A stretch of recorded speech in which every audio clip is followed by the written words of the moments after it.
FOG number 5 is Chris Close. While every FOG and Queenslander has a passion and desire to pull on that Maroon Jersey, it's fair to argue there has not been a more passionate Queenslander than Chris Choppy Close. An Origin original, Choppy played 9 Origin matches and has the distinction of being named man of the match in the first 2 games in 1980 and 1981. As well as playing for Queensland, Choppy was a manager of the team under 3 coaches, Paul Vorton, Wayne Bennett and Michael Hagan. A BRL premiership winner with Valleys, Chris Close also played more than 160 games for Manly and the Gold Coast, as well as 3 test matches for his country. Chris Close, thanks so much for your time. What does it mean to you to be a FOG? Look, I was one of the players that played under both banners. So I was a Queensland player before the FOGs came about. So that means a lot to me as well. There's a history for me that, a lot of the newer players don't understand, and I think the fans have forgotten too about the Queensland days prior to Origin. Rugby league didn't begin in 1980 when Origin started, but it certainly was the beginning of Queensland having a, rejuvenated spirit within the game and bringing that to the fore and really putting some purpose into what we believed in and what we wanted to do, and that was to beat New South Wales. So for me to be a part of that, I feel so privileged and honoured to be selected in 1980 to go out and represent Queensland in that game. And, I felt like it was a very, very important task and a great honour to be representing our great state back then. And I still feel exactly the same way now. Nothing's changed. We'll get to that end point soon, but let's start with the journey. Born in Rocky, what was life like growing up? I didn't spend a lot of time in Rocky. I was born there, that's for sure, and then we moved and we went out to down to Harvey Bay, funny enough, and that's where I started my rugby league journey at Pyalba State School, and then we moved out into the South Burnett area, and I started at Proston and then joined the Wandai Club, and I suppose that was the launch pad for the journey for the rest of my life, in a game that I absolutely love. What was life like growing up in regional Queensland in those days? It's fantastic.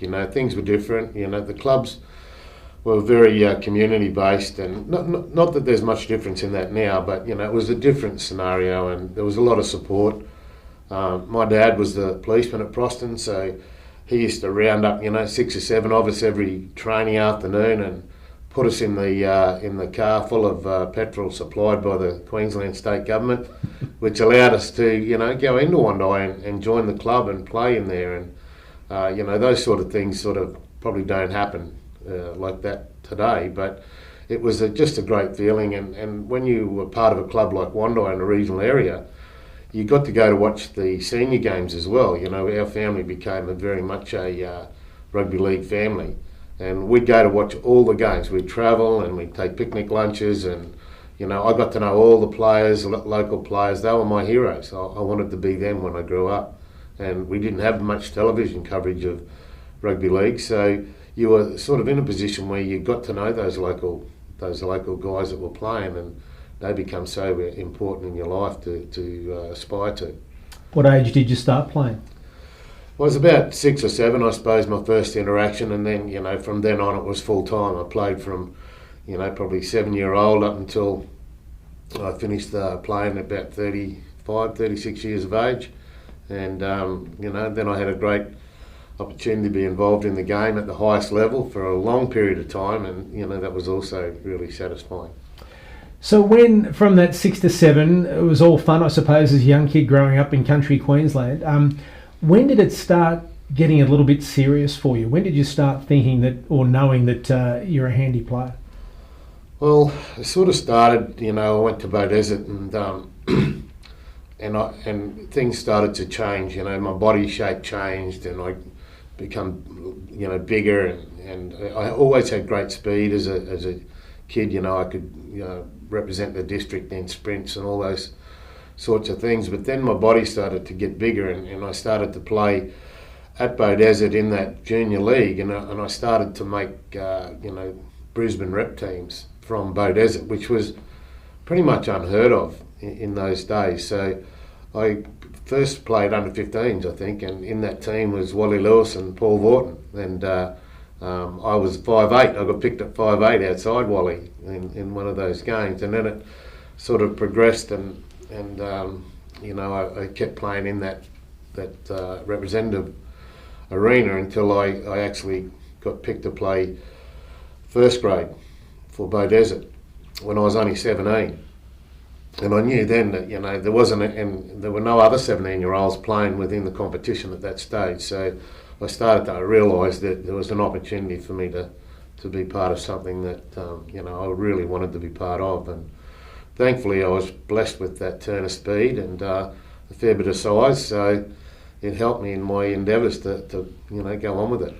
So as a senior footballer, we'll take it, first stop Beaudesert, then you headed to Valleys, a team that you adored growing up. How'd you end up with Valleys? Well, I ended up via Cunnamulla. I went to Cunnamulla. My dad bought a pub. It's the greatest moment in your life when your father buys a pub. So I went out to help him, get set up. I was working in the local pub at Beaudesert at the time. So I went out there and as, history says, I got an offer to play out there. I'd already signed a contract with Beaudesert, but I'd sort of worked my way out of that with the president of the club at Beaudesert, Ronnie Willis, who was one of the most remarkable blokes I've ever met in my life.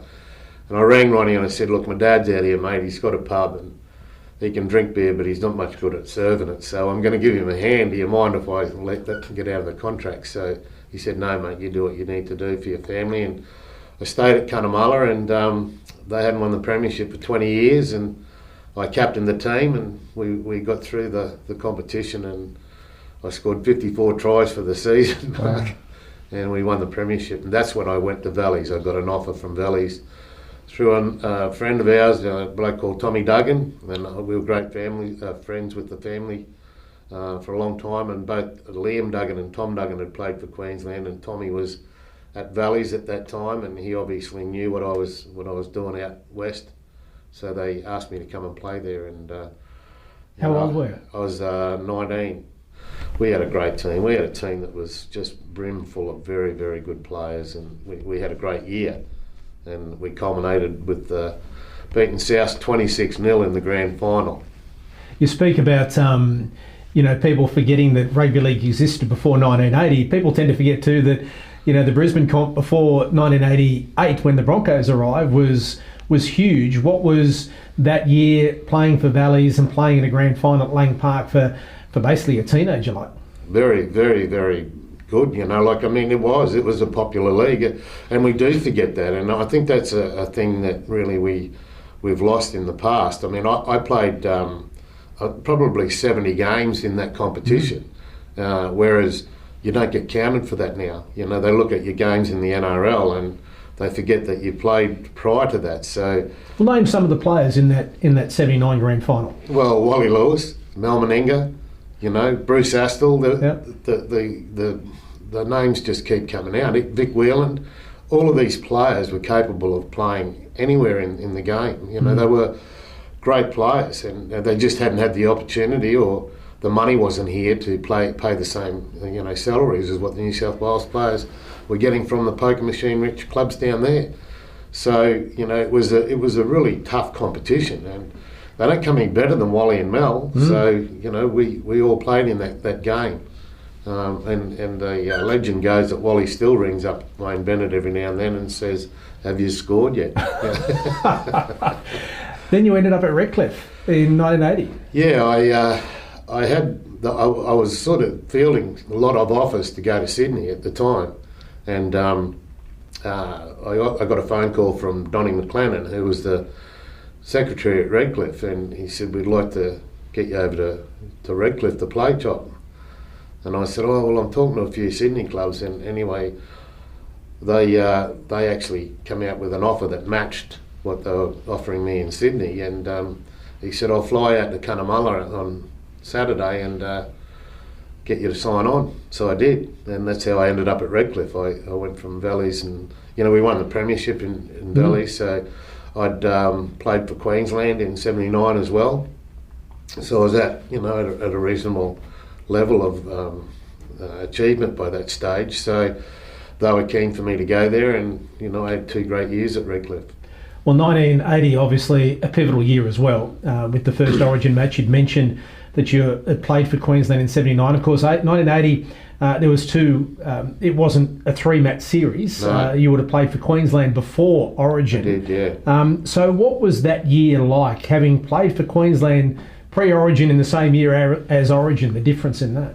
We were really excited by the concept that we would get some of those players back, and 1980 to get those players back into the team that we grew up idolising as well. It was a magic thing, and we did our best under the normal Queensland banner, but we just didn't have the same polish as what they had with those players that had gone down and excelled in that New South Wales Rugby League competition. So it was exciting. It was disappointing that we couldn't win, without the concept changing. But when we sensed the opportunity for it to be, a stronger team, then we were all pretty much excited by it. There were a lot of us still here, residents still here, that were playing for Queensland at the time. I think maybe 1980, the first Origin, there was probably 8 players that were 21 years of age or younger, which is really ridiculous, to have that many players come together in one group. But we sort of felt more aware of what would change than I think anyone else did. I don't think New South Wales were expecting us to lift that little bit like we did, and we took them by surprise, mate, with the contribution of Arthur. I wanted to ask you about that, but I also want to ask you your expectations, having played for Queensland pre-Origin. Were you confident that you'd be selected, or what was your mindset heading into waiting to hear whether you were going to play in that first game? Look, you always feel that you're an opportunity, but you never ever count your chickens before they hatch. So I was hopeful that I'd get taken into that concept, and that year I'd also represent Australia. So it was a really milestone year for me. There was only 2 Queenslanders, resident Queenslanders, that made that Australian team, and that was myself and Rowan Hancock.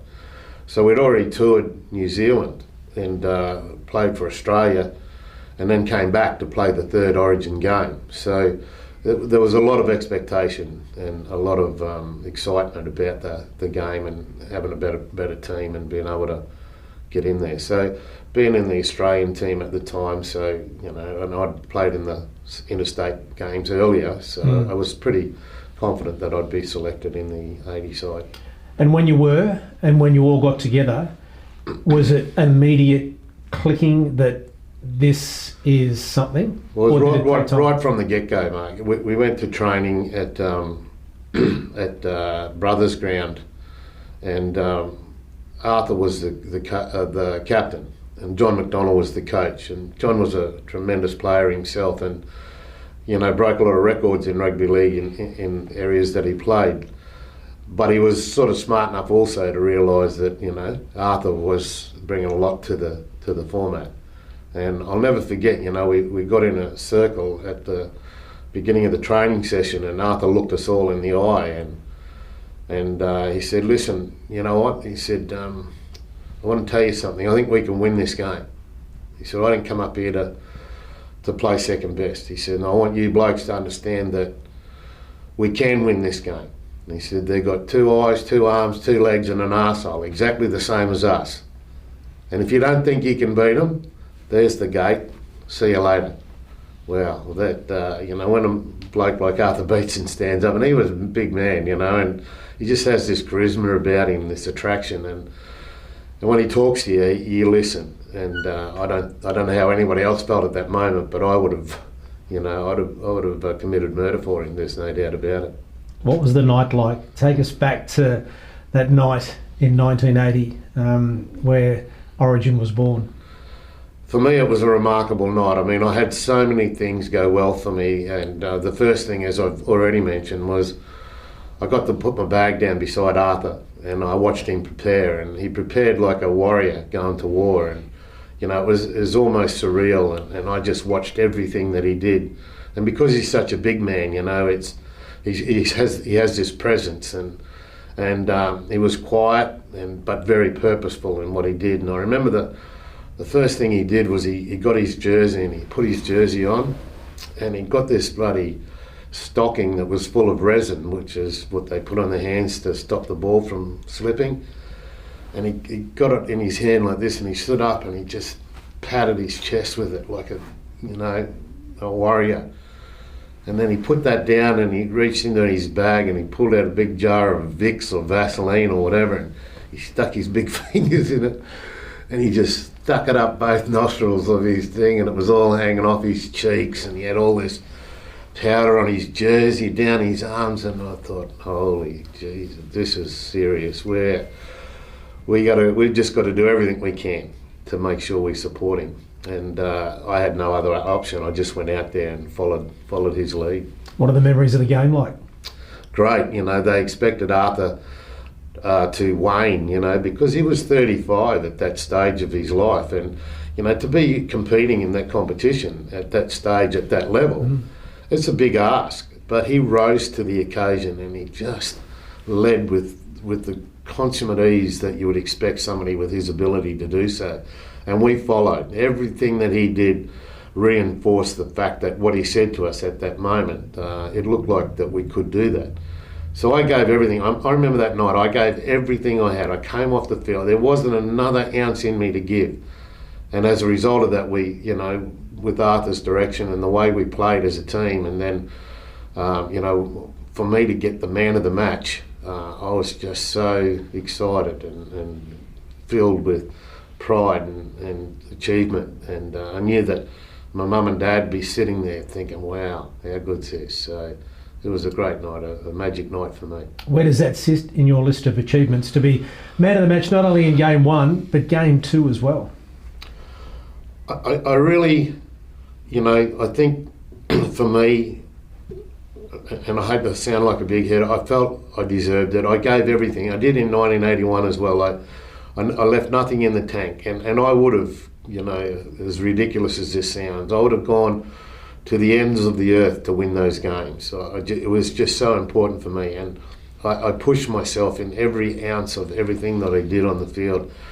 So for me, it was a great, achievement. When you've done your best and the outcome is, on your side, there's no coming back from that. You'll never forget that for the whole of your life, and I haven't. I've never forgot what it felt like and how it felt to push myself. And I hear athletes talking about different things and talking about when you go from being just a normal performer into the next, and sometimes it feels like there's a portal that opens up and you go into that portal, and when you go into that portal, you can't do anything wrong. You're in this moment of achievement in life, in sport, that you can't get any better, and that's how it was for me in that game in 1980. The portal opened, I stepped in, and I never stepped out of it till the game was finished. Arguably, you are the most passionate of all FOGs. I'm sure if we took a poll, everyone would put Chris Close at the top of the most passionate Queenslander to have played. Where does that come from?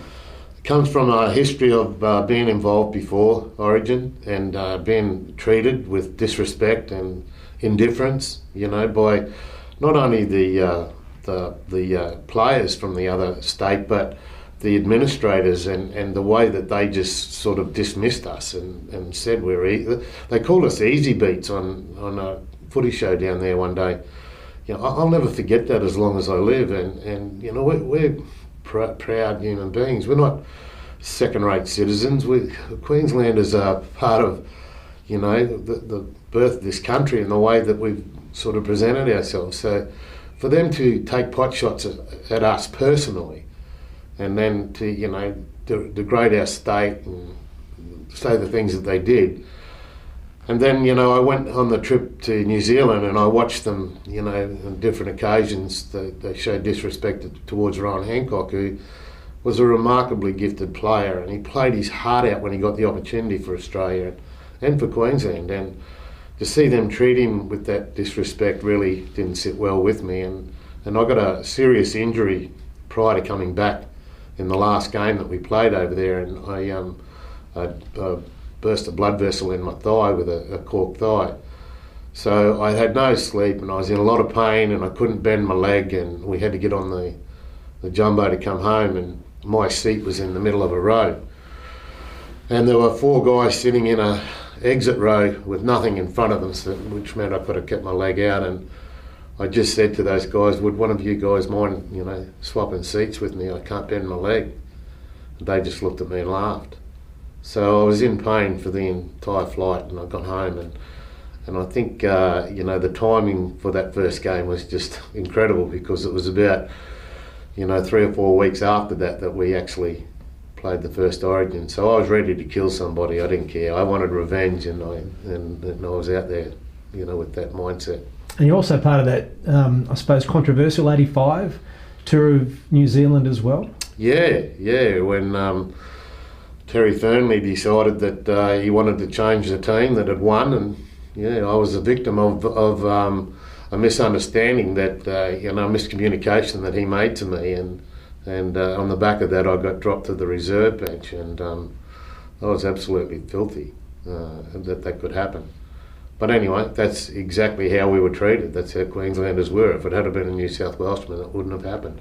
As a matter of fact, they promoted a New South Welshman from the bench into the team after a winning game. I don't get that, but anyway, that's what happened. Did the hard times shape you more than the good times? I think the good times shape you better. The hard times give you the resolve and the purpose and the desire to rectify them. But the good times make you feel better, and when you do that, like we did in 1980, 81, well, those first 5 or 6 years of Origin was all Queensland. It was we were dominant, and certainly makes you feel a lot better than being beaten for 35 years in a row. Where does managing a Queensland side sit with you? You managed under Fatty that miraculous 1995 series, and great memories of you, the emotion of every Queensland victory. What did managing Queensland mean to you? I almost felt like I was the guardian of the Queensland spirit, and I give everything I had. I was taught by the best, Dick Tosser-Turner, the person who was responsible for the FOGS organisation, and he instilled that into me, how important it was that we watch what we do, and we make sure that the players understand that there is a real commitment here, that when you come into that team as a player, it's not like a club game. It's not like you're playing for your club where you've got another chance the week after and you go through a series of 16, 18 games a year to get to a result. Origin, you get one crack at it, and every game counts. Every game's remembered for either winning or losing, and you're in that and you're part of that. But more than that, you represent the people that live in this state. Not just you, not your family, not just your family, but every man, woman and child that lives in this state. You have an obligation to perform at your very, very best. And if you don't do that, you don't deserve to wear the Maroon Jersey. So that's what I wanted to instill into the players, whichever way I could. So when you talk to them and you tell them the stories, and you make sure that they understand where we've come from and where we're going to, it makes it a lot easier for them to be part of that. And I was so privileged to have that role as a manager. Not only to look after the players when they weren't in the game, but have that opportunity to speak and influence and keep that spirit burning. Was it hard for you to sit there and not run out? Always is. I mean, there's no doubt about that. But what is really nice is to sit there and watch the calibre of player that Queensland has always been able to produce, run out and do it for their state. And there's nothing greater. There's not a Queenslander that's played that hasn't given everything they've got, and we're very lucky in that sense that it doesn't matter where they were playing or what level they were playing at. When they get picked, they always come up and they always rise to the occasion. We don't always win, but sometimes you can do your best and not win. Sometimes the opposition is just a bit too good for you, but we have never ever been accused of giving up, and we never will. Who has had the greatest influence on your career? I would say there's probably a few people. My father, number one. Dad was a quiet achiever, and he just went about his business and took me wherever I needed to go and was there for me, and made sure that I got what I needed to get and went where I needed to go. So he was probably the mainstay in those early years. And I was so lucky to meet guys like Artie Beetson and John McDonald and Ron McAuliffe. Ron McAuliffe was a remarkable human being, and he could make you feel 10 foot tall and bulletproof. And then from there I met guys like Ken Arthurson, and Ken Arthurson had a remarkable influence on my career and what I did. So I was very lucky that I got to meet some tremendous mentors, some great people to, get great advice from. And, it's been a great journey for me to have those people in my life. You also managed to play the game in a golden era, particularly, when you look back at the players you played with for many, many years, all born around the same time. Can I ask you an unfair question? Is there one that stands out? Yeah, definitely. Will never be anybody, in my eyes, that can play the game like Wally Lewis. And Wally, gets as we get further away from his playing days, people question, why was he so revered? Well, he could do anything. He could do everything. There wasn't a part of the game that Wally wasn't strong at, and I have never met another player as complete as what Wally was. And not only could he play the game, he was a bloody good actor as well. So, we used to always say Wally'd go down with dandruff, but a lot of those things were ploys. A lot of those things were opportunities for him to, influence the referee and all those things. So he had every part of the game, he had it covered, and he also had the psychological part covered as well. So great performer, never be another Wally Lewis. As we sit here today and you look back and we reminisce about a wonderful career, what goes through your mind when you talk about your Origin career, your international career, your NRL Brisbane Rugby League career? What are your memories? Oh, look, I don't talk about it much, to be fair. These opportunities are great opportunities for me to talk about it, and it's the only time I really talk about it. I often think about it. I think how privileged I've been and how lucky I was to be in that era, to be part of the birth of a concept that has been the cash cow of the NRL forever. That sits really well with me. But I sit down and reflect on it sometimes. But I don't think that I've done anything special in the fact that everything that I set out to do, I nearly did. Most of it came to fruition, and I was never the greatest player on the ground, but I always gave everything I had, and there were players there that will be remembered for much longer than I will. But from where I sit and what I look at for myself, I'm very happy with what I've done and what I've achieved. Young Queenslanders, just finally, Chris, young Queenslanders in years to come, when you and I are no longer here, who might be watching this video and in years to come, what message would you like to send them, particularly those that are fortunate enough to have the opportunity of having their name read out to represent Queensland in years to come? What message would you like to give to them as they embark on a career like yours? My message is really simple. You've got to understand that to be read out, to be named in a team that represents this state, the responsibility that goes with that never wanes. It's always going to be the same. You're representing the entire state, and you need to be ready for that. And if you're not ready for that, and if you're not prepared to die for that, then you're not in the right arena. Chris Close, thanks for your time. Cheers.